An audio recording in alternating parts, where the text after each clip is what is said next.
Hello student, welcome in Bishop Academy online classes. Today my topic is elimination reaction. हम पहले भी discuss कर चुके हैं chemical property of haloalkanes में मोस्टली 3 चीज़ को बारे में हमको डिस्कस करना है। Chemical property of haloalkanes में मोस्टली 3 टॉपिक के बारे में हमको डिस्कस करना है। कौन कौन सी टॉपिक था?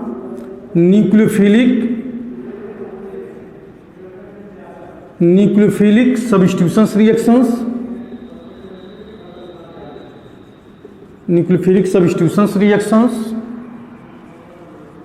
दूसरा रिएक्शन था, पहला रिएक्शन यह था, दूसरा रिएक्शन है elimination reactions. Elimination reaction. Third reaction आता है इसमें reactions with the metal, reactions with the metal. Nucleophilic substitutions reaction के बारे में ऑलरेडी हमने डिस्कस कर दिया था, क्योंकि इसमें 2 रिएक्शन आते थे, एक SN1 और दूसरा SN2। सब्स्टिट्यूशंस न्यूक्लियोफाइल SN1 मतलब सब्स्टिट्यूशंस न्यूक्लियोफाइल यूनिमॉलिक्यूलर, इसमें क्या था सब्स्टिट्यूशंस न्यूक्लियोफाइल बाईमॉलिक्यूलर। इसका मैकेनिज्म कैसे होता है, इसका मैकेनिज्म कैसे होता है, कौन एल्किल हैलाइड SN1 के प्रति फेवरेबल होता है, कौन सा एल्किल हैलाइड SN2 के प्रति मोर फेवरेबल होता है, इन दोनों के बारे में हमने डिस्कस किया है। फिर इसके बाद सब basic concept about optical isomers में हमने आपको पढ़ाया है।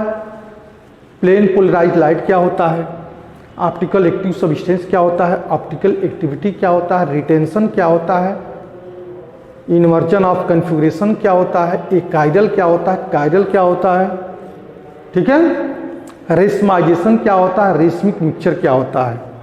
कुछ याद करिए आप लोग पहले वाली वीडियो में।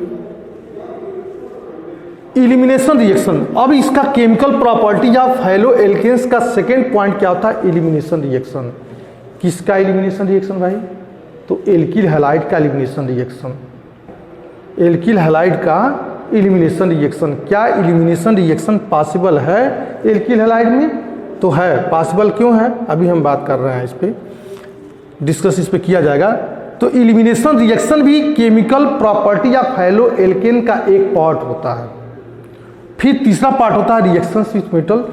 इस क्लास में हम रिएक्शंस विथ मेटल पे बात नहीं करेंगे, उस पर कुछ नहीं बोलेंगे, सिर्फ हमको समझाना क्या है एलिमिनेशन रिएक्शन। एलिमिनेशन रिएक्शन को कैसे हम डिफाइन करेंगे?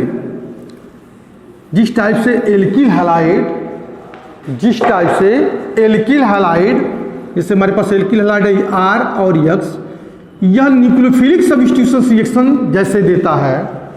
न्यूक्लियोफिलिक सब्स्टिट्यूशंस एल्किल हैलाइड जिस टाइप से न्यूक्लियोफिलिक सब्स्टिट्यूशंस रिएक्शन दिखाता है, वैसे ही एल्किल हैलाइड एलिमिनेशन रिएक्शन दिखाता है। लेकिन एलिमिनेशन रिएक्शन है क्या, पहले तो ये जानकारी कर लिया जाए, तब न समझ में आएगा कि कैसे न्यूक्लियोफिलिक सब्स्टिट्यूशंस रिएक्शन दिखाता है तो कैसे एलिमिनेशन रिएक्शन दिखाता है और क्या अंतर होता है इन दोनों में।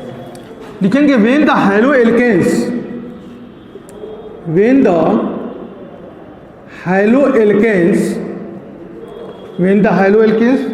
contain with the beta hydrogen, contain with the beta hydrogen, contain with the beta hydrogen are react, बहुत अच्छी तरीके से इसको पढ़िएगा क्योंकि कन्वर्जन में बड़ा हेल्प करेगा ही। when the halo alkanes contain with the beta hydrogen are react with the alcoholic potassium hydroxide, alcoholic potassium hydroxide, alcoholic potassium hydroxide या एल्कोहलिक सोडियम हाइड्रोक्साइड दोनों चलेगा। सिर्फ नहीं कि हम पोटेशियम लिख दिए तो आप पोटेशियम ही रट्टा मार लीजिए। एल्कोहलिक पोटेशियम हाइड्रोक्साइड हो सकता है, एल्कोहलिक सोडियम हाइड्रोक्साइड भी हो सकता है। तो when the halo alkane contain with the beta hydrogen are react with the alcoholic potassium hydroxide solution, then hydrogen atom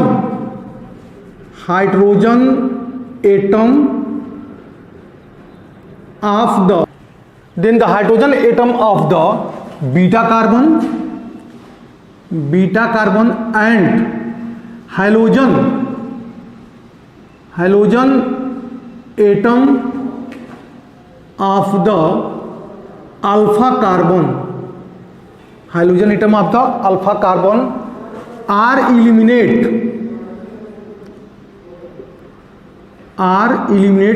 and then to form alkene, clear है। एक ऐसा एल्किल हैलाइड, ध्यान दीजिएगा, एक ऐसा एल्किल हैलाइड जिसमें बीटा कार्बन हो, और बीटा कार्बन से जुड़े हुए हाइड्रोजन को क्या बोलेंगे हम? Beta hydrogen. अगर इनका रिएक्शन एक्वस नहीं, एल्कोहलिक, एक्वस होगा तो न्यूक्लियोफाइल बन जाएगा। एल्कोहलिक में एल्कोहलिक पोटेशियम हाइड्रॉक्साइड सॉल्यूशन के साथ अगर रिएक्शन कराते हैं तो बीटा कार्बन से हाइड्रोजन एटम और अल्फा कार्बन से हाइड्रोजन एटम का एलिमिनेट होता है, और रिजल्ट क्या मिलता है हमको? एल्कीन मिलता है। जैसे हमारे पास एल्किल हैलाइड एक है CH3 CH2 Cl है, CH3 CH2 Cl है, यह एल्किल हैलाइड है। अगर इसके साथ हम रिएक्शन कराते हैं KOH एंड एल्कोहलिक है, तो एल्कोहलिक में ALC लिख दे रहा है ताकि तुम लोगों को क्लियर हो गया। यह मिक्सचर है, यहाँ पर अलग लिख रहे हैं। एल्कोहलिक मतलब CH3 CH2OH and plus KOH, इन दोनों का ये मिक्सचर है, ठीक है। इन दोनों का क्या है? मिक्सचर है। अगर ये दोनों आपस में मिक्सचर रिएक्शन करेंगे तो प्रोडक्ट क्या बनाएगा कि CH3 बना लेगा, CH2 जुटेगा इसके साथ, O जुटेगा और इसके साथ जुटेगा K, या ऑक्सीजन निगेटिव चार्ज होगा, पोटेशियम प्लस चार्ज हो जाएगा, और KOH का OH और अल्कोहल का H, ध्यान दीजिएगा, अल्कोहल का H और पोटेशियम हाइड्रॉक्साइड का OH मिला करके यहां बना देगा प्लस H2O। अब यह क्या हो गया हमारा? ऑक्सीजन। क्या मिलेगा हमको यहाँ पर? ऑक्सीजन निगेटिव चार्ज, और पोटेशियम हमारा क्या बन जाएगा यहाँ पे? पॉजिटिव चार्ज, ठीक है। तो पहले हम रिएक्शन लिखते हैं, पहले मैकेनिज्म ही बोल देते हैं, मैकेनिज्म के थ्रू समझेंगे। तो प्लस K पर प्लस चार्ज, O पर negative charge and CH2 CH3, यह टर्म दूसरा है, इसको मतलब इसमें इंक्लूड करिएगा। देखिए कैसे रिएक्शन हो रहा है। हाइड्रोजन जिस कार्बन से जुड़ता है, हाइड्रोजन एटम जिस कार्बन से जुटेगा उस कार्बन को बोलते हैं अल्फा कार्बन। हाइड्रोजन जिस कार्बन से जुड़ेगा उस कार्बन को क्या बोलेंगे हम? Alpha carbon. और उसके बाद वाले कार्बन को हम बोलते हैं बीटा कार्बन। तो यह बीटा कार्बन हो जाएगा। अब ये अल्फा के बाद बीटा, अब सोचोगे क्या इसको भी बीटा कहेंगे? तो आंसर है नहीं, इसको बीटा नहीं कहेंगे, इसको गामा बोलेंगे। इसके बाद वाला कार्बन का तो डेल बोलेंगे। क्लियर है ना? जैसे मान लीजिए कीटोन में हमको कहना पड़े, कीटोन में ही अगर हमको लेके चलते हैं तो C डबल बॉन्ड O, यहाँ पे हमारा CH3 है, यहाँ हमारा क्या है? CH3 है। इस कार्बन को बोलेंगे अल्फा कार्बन, तो इसको बोलेंगे alpha dash. CH3 CH2 C double bond O CH2 CH3, इसको अल्फा कार्बन तो ये अल्फा डैश कार्बन, इसको बीटा कार्बन तो इसको बीटा डैश कार्बन। ठीक, तो कीटोन की बात हो गई। ऐसे गामा कार्बन तो गामा डैश कार्बन ये आता जाएगा। फिर डेल्टा कार्बन, डेल डैश कार्बन। एल्डिहाइड में देखते हैं, मान लीजिए हमारे पास CHO है, इसके बाद वाला कार्बन क्या है? हमारे पास आ गया CH2 अल्फा कार्बन, इसके बाद CH2 आ गया तो बीटा कार्बन, इसके बाद वाला कार्बन आ गया तो CH3 क्या बोलेंगे?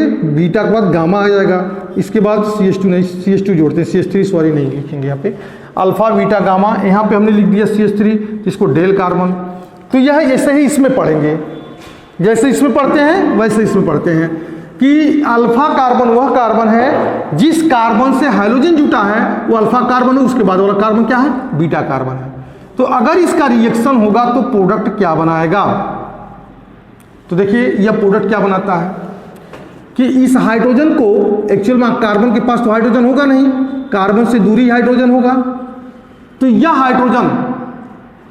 हाइड्रोजन इस कार्बन को क्या करेगा, अट्रैक्ट करेगा, सॉरी इस हाइड्रोजन को अट्रैक्ट करेगा। यहां पे इसको अट्रैक्ट नहीं करेगा, बल्कि इसके बीटा कार्बन से जुड़ा हुआ हाइड्रोजन को यह अपनी तरफ क्या करेगा, अट्रैक्ट करेगा। और यह Cl जो कार्बन और हाइड्रोजन के बिटवीन में, कार्बन क्लोरीन के बिटवीन से जो बॉन्ड है, बॉन्ड टूटेगा। जब टूटेगा तो यह Cl और यह K प्लस चार्ज मिलकर बना देगा KCl, क्या हो जाएगा, KCl। और यह ऑक्सीजन इस हाइड्रोजन को इंट्रैप कर लेगा, तो माइनस हो जाएगा C2H5OH। पहले इसका H कहाँ चला गया था, इसके पोटेशियम हाइड्रोक्साइड से OH से रिएक्शन करके H2O बनाया था, अब पुनः यह वापस आ गया C2H5OH में। और रिजल्ट क्या मिलेगा कि CH3, यह जब हटेगा तो सिर्फ हाइड्रोजन के इलेक्ट्रॉन को यह कार्बन गेन करेगा, क्योंकि इलेक्ट्रोनिगेटिविटी का डिफरेंसेस भी है। कार्बन की इलेक्ट्रोनिगेटिविटी हाइड्रोजन की इलेक्ट्रोनिगेटिविटी से ज़्यादा है, तो हाइड्रोजन के इलेक्ट्रॉन को यह कार्बन अपनी तरफ अट्रैक्ट करेगा। ध्यान दीजिएगा कि हाइड्रोजन के इलेक्ट्रॉन को यह कार्बन अपनी तरफ अट्रैक्ट करेगा, तो हाइड्रोजन फ्री हो जाएगा, प्रोटॉन के फॉर्म में जाएगा यहाँ से। तो यह प्रोटॉन्स को यह ऑक्सीजन जोड़ लेगा, तो बन जाएगा क्या हमारा C2H5OH। और यह हाइड्रोजन टूटेगा, कार्बन और हाइड्रोजन के बीच से जो बॉन्ड टूटेगा, तो यह Cl और यह K मिलकर के क्या बन जाएगा, KCl। तो रिजल्ट क्या मिलेगा, CH3, ठीक है, CH3 तो ऑलरेडी है यहाँ पे। अब यहाँ पे देखिए CH, अरे एक हाइड्रोजन तो बचेगा ना, एक हाइड्रोजन हट गया, तो CH डबल बॉन्ड CH2 और साइड प्रोडक्ट के फॉर्म में निकलेगा KCl और C2H5OH। तो हो गया क्या, ये एल्कीन। क्या मिला हमको, एल्कीन। हमने लिखा भी है कि then the hydrogen atom of the beta carbon and hydrogen atom of the alpha carbon are eliminated and then to form alkene. Clear है। अब यहां पे देखिए, एक हमने यहां पे जोड़ा, दूसरा, ये तो प्राइमरी एल्किल हैलाइड की बात किया, टर्शियरी लेके चलते हैं। टर्शियरी लेके चलेंगे तो CH3 और Cl। हाइड्रोजन जिस कार्बन से जुड़ा उस कार्बन को क्या बोलते हैं, अल्फा कार्बन। हाइड्रोजन जिस कार्बन से जुड़ा है उस कार्बन को क्या बोलेंगे हम, अल्फा कार्बन। और इस कार्बन से 3 बीटा कार्बन जुड़े हैं, तो इसका मतलब 3 बीटा कार्बन से 3 3 या 9 बीटा हाइड्रोजन जुड़े हैं। यह हमारा कार्बन बीटा कार्बन हो जाएगा, ये भी बीटा कार्बन हो जाएगा और ये भी बीटा कार्बन हो जाएगा। इस बीटा कार्बन से 3 हाइड्रोजन, इस बीटा कार्बन से 3 हाइड्रोजन, इस बीटा कार्बन से 3 हाइड्रोजन। अगर इनका रिएक्शन कराया जा किसके साथ, एल्कोहलिक पोटेशियम हाइड्रोक्साइड के साथ, न्यूक्लियोफाइल के साथ नहीं, एल्कोहलिक के साथ रिएक्शन कराएंगे। यहां भी देखो, जब यह 2 टाइप का रिएक्शन दिखा रहा है, एल्किल हैलाइड 2 टाइप का रिएक्शन दिखा रहा था।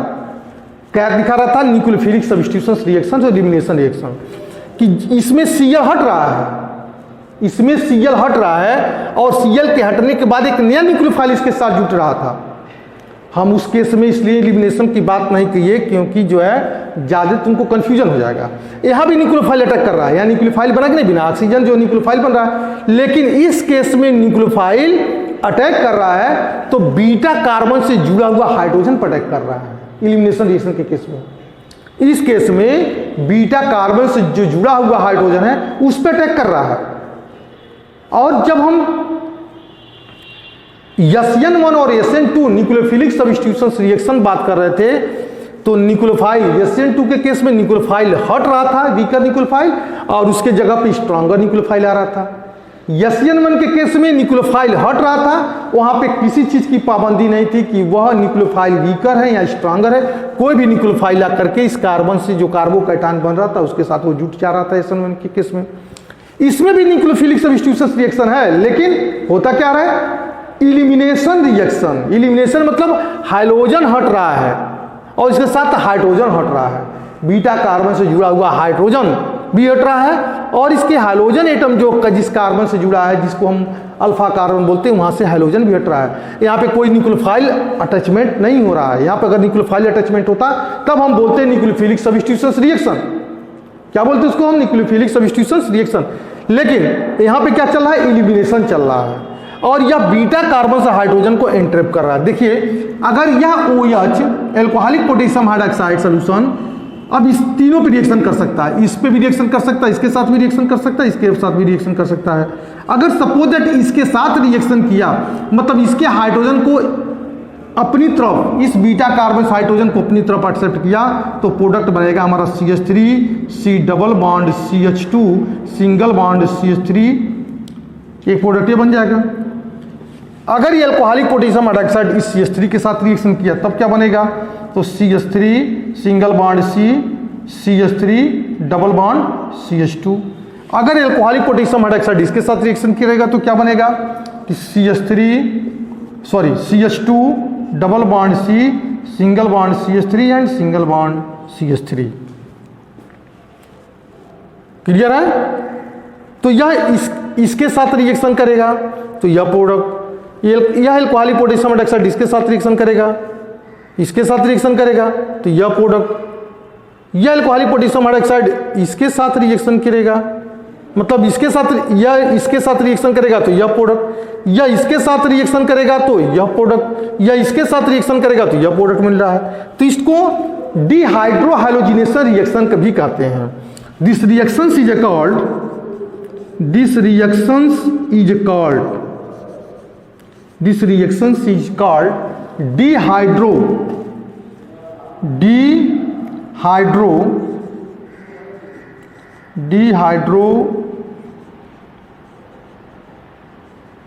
डिहाइड्रोहाइलोजिनेशन रिएक्शन। क्यों बोलते हैं? क्योंकि इसमें डिहाइड्रोहाइलोजिनेशन, डिहाइड्रो मतलब डिहाइड्रेशन, क्या मिला हमको इसमें, H2 मिला नहीं मिला है, तो डिहाइड्रेशन भी हो गया, हाइलोजिनेशन भी हो रहा है, डिहाइड्रोहाइलोजिनेशन, हाइड्रोजन निकल भी रहा है, और वाटर का फॉर्मेशन भी हो रहा है, इसलिए इस रिएक्शन को बोलते हैं हम डिहाइड्रोहाइलोजिनेशन रिएक्शन। इसमें देखिए एक से ज़्यादा बीटा कार्बन है तो रिएक्शन कुछ हमारा ऐसे चल रहा है। इसमें एक ही बीटा कार्बन है, इस केस में एक ही बीटा कार्बन, तो रिएक्शन हमारा कुछ ऐसे चल रहा है। ठीक है, यह प्राइमरी एल्किल हैलाइड के लिए है और हमारा टर्शियरी एल्किल हैलाइड के लिए। अब हम सेकेंडरी एल्किल हैलाइड की बात करते हैं। सेकेंडरी एल्किल हैलाइड क्या होता है और कैसे इसके साथ एलिमिनेशन रिएक्शन दिखाता है, तो इसको भी यहाँ पे एक्सप्लेन कर रहे हैं। तो आपने देखा कि एल्किल हैलाइड दो टाइप का रिएक्शन देता है न्यूक्लियोफाइल के साथ, एक एलिमिनेशन रिएक्शन दिखाता है और दूसरा न्यूक्लियोफिलिक सब्स्टिट्यूशन रिएक्शन दिखाता है। जैसे हमारे पास एल्किल हैलाइड है कि CH3 CHCl and CH2 CH3।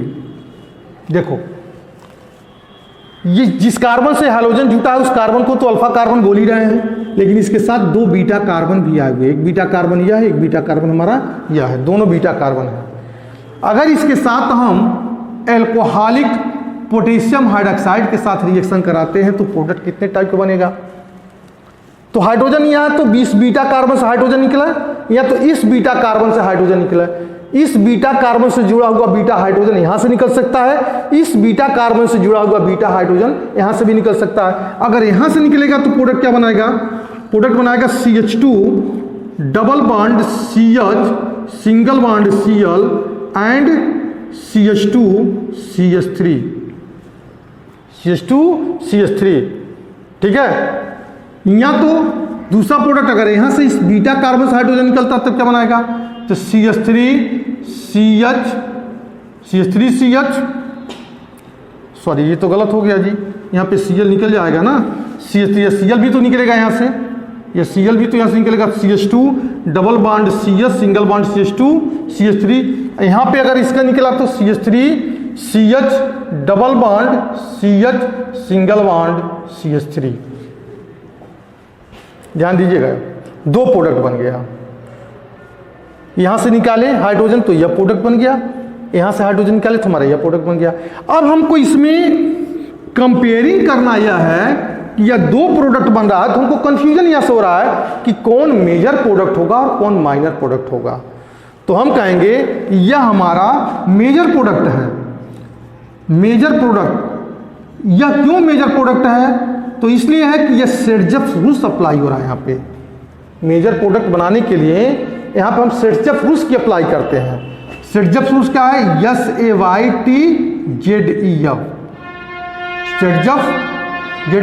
सेड्जफ rules होता है। शेरजेफ-शुल्ज का कहना यह है कि अगर डबल बॉन्ड बन रहा है, दो कार्बन के बीच में डबल बॉन्ड बन रहा है, और डबल बॉन्ड मतलब एक ऐसा एल्किल हैलाइड जिसमें एक से ज़्यादा बीटा कार्बन से जुड़ा हुआ बीटा हाइड्रोजन हो। शेरजेफ-शुल्ज में क्या हम पढ़ते हैं कि एक ऐसा एल्किल हैलाइड जिसमें एक से ज़्यादा बीटा कार्बन से जुड़ा हुआ बीटा हाइड्रोजन हो, अगर वह एल्कोहलिक पोटेशियम हाइड्रोक्साइड से रिएक्शन करता है तो डिफरेंट प्रोडक्ट बनाता है। और उस डिफरेंट प्रोडक्ट में कैसे हम सॉर्ट आउट करेंगे कि जहां डबल बॉन्ड मिला है दो कार्बन के बीच में, अगर उसमें हाइड्रोजन की क्वांटिटी कम है, उसमें हाइड्रोजन की क्वांटिटी क्या है, कम है, तो हमारा मेजर प्रोडक्ट बोला जाएगा। इसमें दो कार्बन के बीच में डबल बॉन्ड है तो हाइड्रोजन भी कितने हैं, 2 हैं। लेकिन यहाँ पे जो डबल बॉन्ड बन रहा है दो कार्बन के बीच में, यहाँ पे हाइड्रोजन की क्वांटिटी कितना हो रहा है, 3 हो रहा है, क्योंकि 2 यहाँ पे और 1 यहाँ पे, तो 3 मिल रहा है। तो इसलिए यह हमारा प्रोडक्ट होगा माइनर प्रोडक्ट, यह प्रोडक्ट हो जाएगा माइनर प्रोडक्ट होगा। अगर इसका फॉर्मेशन 81% होगा तो इसका फॉर्मेशन हमारा होगा 19%। तो शेरजेफ-शुल्ज यह बताता है कि कौन सा मेजर एल्किन बनाएगा और कौन सा माइनर एल्किन बनाएगा। अगर दो कार्बन के बीच में डबल बॉन्ड के बीच, दो कार्बन के बीच में डबल बॉन्ड है और वहाँ पे हमारा हाइड्रोजन एटम कम है तो हमारा मेजर प्रोडक्ट होगा। और दो कार्बन के बीच में डबल बॉन्ड है और हाइड्रोजन की एटम की संख्या बढ़ गई तो हमारा क्या हो जाएगा, माइनर प्रोडक्ट, वो माइनर प्रोडक्ट बोला जाएगा। ठीक है, तो ये हो जाएगा हमारा एलिमिनेशन रिएक्शन। नेक्स्ट क्लासेस में हम आपको बताएंगे reactions with metal. Okay, that's all.